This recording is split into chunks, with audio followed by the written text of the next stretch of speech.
सायली उठ के जा रही होती है, तभी सचिन उसे रोकता है और कहता है तू कहाँ जा रही है। तो वो कहती है तुम हाथ मुंह धो लो, मैं तुम्हारे लिए खाना लेके आती हूँ। तो वो कहता है मुझे खाना नहीं है, भूख नहीं है।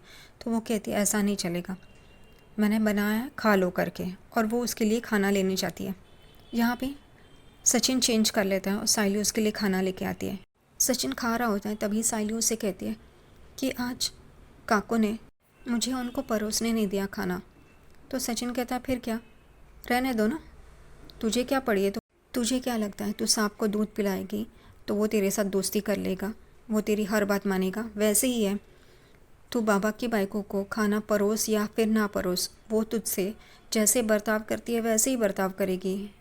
तो वो कहती है ऐसी बात नहीं है, काका और काकू दोनों साथ में खाना खाने के लिए बैठे थे और मैं अकेले काका को परोस रही हूँ और वो खुद अपने हाथ से खाना ले रही है, कैसा लग रहा है। सचिन बोलते हैं उसमें क्या है, लेने देना, उसके हाथ है, वो अपना खाना ले रही है, तुझे क्यों दर्द हो रहा है।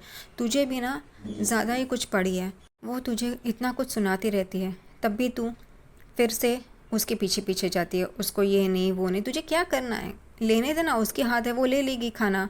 और तू इतना क्यों नरम दिल बन रही हो उसके लिए, थोड़ा सा सख्त चमड़ी बन जा, ऐसे लोगों के लिए ऐसे ही बनना होता है। तो वो कहती है नहीं तुम गलत हो। वो कहता है मैं गलत नहीं हूँ, तू सबके लिए इतना सब कुछ करती है, कोई कि तेरी कदर करता है क्या, नहीं ना। और बाबा की बाई को तुझे बोलना नहीं छोड़ेगी, वो तो तुझे बोलती ही रहेगी, तो तू क्यों इतनी फिक्र कर रही है उसकी, छोड़ ना, तुझे क्या पड़ी है। इतना नरम दिल बन के इस दुनिया में रहना नहीं होता है, वरना सब लोग बेवकूफ़ बनाते हैं, मोटी चमड़ी का ही बनना पड़ता है, जैसा है ना उसको वैसा ही जवाब देना पड़ता है। यहाँ पे साइली तो बेवकूफ़ है, उसे नहीं समझता है। यहाँ पे सचिन गुस्सा हो जाता है। सायली उसे बोलती है अच्छा ठीक है छोड़ो, खाना खाओ। तो वो बोलता है अब मुझे भूख नहीं है, मेरा पेट भर गया करके। फिर सायली उसे कहती है मैं अपने हाथ से तुम्हें खाना खिलाऊंगी करके, और वो उसे खिला रही होती है। वो पहले तो ना करता है, लेकिन फिर उसके हाथ से खाता है। तभी सचिन कहता है मैं भी तुझे खिलाएगा करके। तभी वो कहती है मैंने तो खाना खा लिया है, तुम खाओ। तो वो कहता है नहीं, अगर तू भी दो चार निवाले नहीं खाएगी तो मैं भी नहीं खाऊंगा करके। और फिर वो भी उसे खिलाता है और वो दोनों एक दूसरे को खाना खिला रहे होते हैं और हंसते हुए बातें कर करके वो लोग एक दूसरे को खाना खिला रहे होते हैं और बहुत अच्छा टाइम एक दूसरे के साथ स्पेंड कर रहे होते हैं। यहाँ पे सचिन और सायली रात को सोए होते हैं, उतने में सचिन का कॉल बजता है। यहाँ पे सायली उठती है और देखती है तो अनीश भाई का कॉल होता है। वो सचिन को उठाती है और कहती है तुम्हारा फ़ोन बज रहा है, अनीश भाऊ है। तो वो कहता है क्या है, और वो उठता है और अनीश का फ़ोन लेता है। तभी अनीश उसे कहता है कि भाऊ एक लंबी सवारी मिली है, अभी निकलना पड़ेगा। तो वो कहता है ठीक है, मैं तो रेडी हो ही रहा है, निकलता है करके फटक से। कॉल ख़त्म करने के बाद सचिन उठता है, अपने कपड़े लेता है और बाथरूम में भाग रहा होता है। तभी सायली कहती है तुम इतने सुबह सुबह कहाँ जा रहे हो, अभी तो तुम ठीक से सोए भी नहीं हो, अभी अभी सोए थे, 3-4 घंटे भी नहीं हुए। तो सचिन सायली को कहता है मेरी नींद पूरी हो गई है, मुझे लगता है मैं कब से सोया था, चल चल मुझे भागना है, कच्ची लंबी सवारी मिली है करके। वो बाथरूम में भागता है। तभी सायली उसे बाहर से आवाज़ देती है नहीं तुम मत जाओ, अभी तक तो ठीक तरह से सुबह भी नहीं हुई है, तुम अभी कहाँ जा रहे हो इतनी जल्दी तैयार होके। वो कहता है देख सायली, लंबी सवारी मिली है, पैसे जमा करने हैं, मुझे जाने दे, मुझे लेट हो रहा है करके। और रंगोली बंगोली और आंगन झाड़ना छोड़ दे, मैं पानी डाल के उसे साफ़ कर लेगा, तू सो जा, तू उठ मत करके। लेकिन फिर भी सचिन जब तैयार होके आता है तभी बाहर आंगन झाड़ के रंगोली बना रही होती है सायली। और फिर वो उसे कहता है चल मैं जाता है, तू सो जा करके। सायली कहती है मैंने तुम्हारे लिए चाय भी बनाई है, पी के जाओ। तो वो कहता है नहीं मैं टपरी पे पी लूँगा, तू टेंशन मत ले, तू जाके सो जा प्लीज़।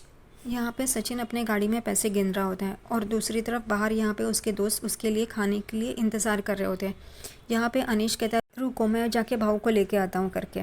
यहाँ पे वो गाड़ी के पास आता है और सचिन को कहता है भाऊ चलो ना खाना खाने के लिए, सब लोग राह देख रहे हैं। तो वो कहता है हाँ करके आता हूँ करके, और वो सोच में होता है। तभी अनीश पूछता है पैसे जमा हो गए जितने चाहिए थे उतने। तो वो कहता है सचिन कहता है नहीं अभी भी 25,000 रुपये कम पड़ रहा है।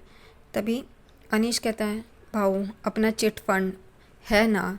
तो सचिन कहता है नहीं, मैं अपने मेहनत से उसके लिए मंगलसूत्र खरीदेगा, 25,000 रुपये और मिल जाएगा ना तो मैं तुरंत मंगलसूत्र 1 तोले का उसको लेके देगा करके।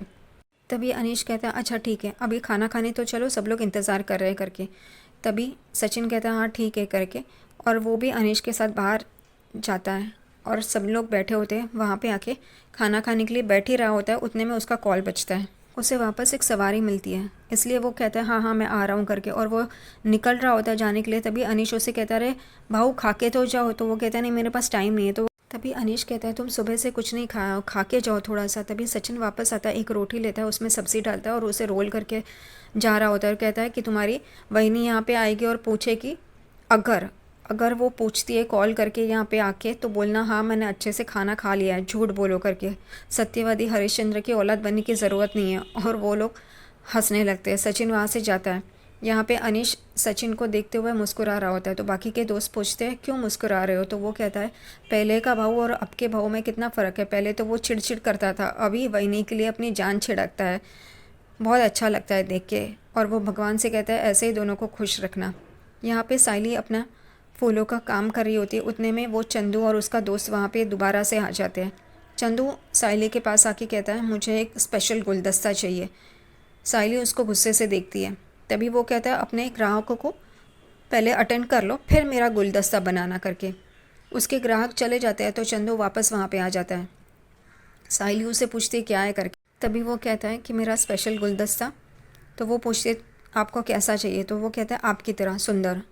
तो वो एकदम से गुस्से से देखने लगती है। तभी वो कहता है मतलब स्पेशल चाहिए। यहाँ पे साइली वो फूलों का गुलदस्ता बना रही होती है और चंदू की यहाँ पे टिप्पणी चल रही होती है साइली के ऊपर। साइली को गुस्सा आता है और वो जानबूझकर जो माला बना रही होती है उसकी सुई उस चंदू को चुभोती है और वो एकदम से आह करके दूसरी तरफ आके खड़ा हो जाता है। उसका दोस्त हंसने लगता है। चंदू का दोस्त चंदू के कहने पे ही जानबूझकर फ़ोन आया ऐसे दिखाता है और चंदू को देता है। और चंदू कहता है हाँ हाँ मैं ऐसा कोई अगर होगा तो मैं बताऊंगा करके ये वो करके और फ़ोन रखता है। तभी साइली को पूछता है हम दोनों एक पार्टी के लिए काम करते हैं तो वहाँ पे जो हॉल है उसके लिए एक डेकोरेटर चाहिए, तो आप बन सकते हो, आपको अच्छा लगेगा हमारे साथ काम करना। साहिली कहती है आप किसी और को देख सकते हो करके। और वो उसका गुलदस्ता उसे देती है और कहती है ऑनलाइन 500 रुपये ट्रांसफ़र कीजिए। तभी वो ऑनलाइन के नाम पे साहिली के फ़ोटोज़ ले रहा होता है। साहिली बोलती है कि आपका अगर नहीं चल रहा होगा तो आप 500 रुपये कैश दीजिए। तो वो कहता है नहीं नहीं हो रहा है ना करके, और फिर वो 500 रुपये ट्रांसफ़र कर देता है। जहाँ पे वो दोनों जन चले जाते हैं तभी उसका दोस्त कहता है कि आप ये गलत कर रहे हो, वो ऐसी लड़की नहीं है, कभी कभी शेर पे भी सवा शेर मिल जाते हैं करके, और ये लड़की वैसी है। तो वो कहता है चल इसको तो मैं देख लेगा करके। यहाँ पे तेजस अपने मोबाइल में देख रहा होता है। तभी उसका वेटर दोस्त उसके पास आता है और कहता है 10वीं फेल क्या कर रहा है। तो वो कहता है अरे मैं 10वीं पास हूँ रे, फेल नहीं हूँ। तो वो कहता है कुछ भी रहे, चल आ जा यहाँ पे तुझे एक चीज़ दिखानी। और वो बाकी के वेटर्स के यहाँ पे उसको लेके जाता है। बाकी के वेटर्स सब हिसाब कर रहे होते हैं। तभी तेजस पूछता है कि ये क्या कर रहे हैं सब। तो कहता है कि जब भी ग्राहक कस्टमर्स हमारे काम से खुश होते हो तो हमें टिप देते हैं, और ये टिप हम सब एक दूसरे के साथ मिलके बांटते हैं। और अब जो अमाउंट जमा हुई है उसके हिसाब से सबके हिस्से में 700 रुपये आते हैं। यहाँ पे वो वेटर तो तेजस को 700 रुपये देता है। तेजस कहता है कि मैं सबको टिप देना चाहता था और अब मुझे ही टिप मिल रही है। मैं कहाँ कंपनी का मालिक बनना चाहता था और कहाँ वेटर बन गया है ये रोशनी के चक्कर में। सचिन टपरी पे चाय पीने आता है। तभी वो टपरी वाला कहता है बहुत थके हुए लग रहे हो भाऊ। तो वो कहता है हाँ, लेकिन अब तेरा चाय पीऊँगा ना तो एकदम ताज़ा तवाना हो जाऊँगा। यहाँ पे सचिन चाय पीते पीते अपने मोबाइल में देख रहा होता है और उतने में ही रोशनी का चाचा बना हुआ शाइनिंग सुल्तान वो फ़ोन पे उसी चुटकी से बात करते करते आ रहा होता है कि रोशनी की दोस्त चुटकी, और उसे कह रहा होता है कि तुम दोनों जनगुड़िया और तुम मेरा फ़ोन नहीं उठा रहे हो। मुझे पता भी नहीं चल रहा है कि सलमान भाई के साथ मेरा काम कब से शुरू हो रहा है। और यही सारी बातें चल रही होती है। उतने में वो सचिन की गाड़ी के यहाँ पे आता है और उसके बोनेट पे हाथ मारता है और उसकी गाड़ी एकदम से आवाज़ करने लगती है। सचिन अपनी गाड़ी की तरफ देखता है कि वो आदमी ने उसका हाथ मारा है और उसकी आवाज़ कर रही है गाड़ी करके। और सचिन अपना ग्लास रख के चाय का उसके पीछे भागता है और ये चाचा शाइनिंग सुल्तान वहाँ से भाग जाता है, लेकिन सचिन उसका पीछा करते रहता है। यहाँ पे वो चुपके से देखता है तो सचिन होता है। वो कहता है ये तो सचिन है। और फिर उसको रोशनी की बात याद आती है कि किसी के सामने आना नहीं है, किसी को भी अपना चेहरा दिखाना नहीं है, वरना तुम्हारा रोल नहीं मिलेगा तुम्हें करके। और वो भागता है वहाँ से। सचिन उसका पीछा करता है और एकदम से दोनों ज़ोर ज़ोर से भागना शुरू कर देते हैं। ये शाइनिंग सुल्तान रोशनी का चाचा आगे आगे और सचिन पीछे पीछे। और ये सचिन कहता है रुक, तूने मेरी गाड़ी को हाथ लगाया, रुक। अब सचिन भी अपनी गाड़ी को जिसने मारा है हाथ मारा है उस पर उसका पीछा तो कर रहा है, लेकिन उसको अभी तक ये पता नहीं चल रहा है कि ये वही आदमी है जो रोशनी का चाचा बन के आया था। वो शाइनिंग सुल्तान अपनी दुकान में जाके छुप जाता है और वहाँ से सचिन को देख रहा होता है और सचिन भी उस दुकान के सामने आके खड़ा होता है और यहाँ वहाँ देख रहा होता है, लेकिन उस दुकान पे उसकी नज़र नहीं पड़ती। लेकिन वो शाइनिंग सुल्तान अंदर इस तरीके से छुपता है कि सचिन को पता ना चले। शायद अब सचिन को ये नहीं पता चलेगा अभी, लेकिन बाद में तो ये सचिन को पता चलना ही है कि ये कोई फ्रॉड है, उसका असली चाचा दुबई वाला नहीं है करके।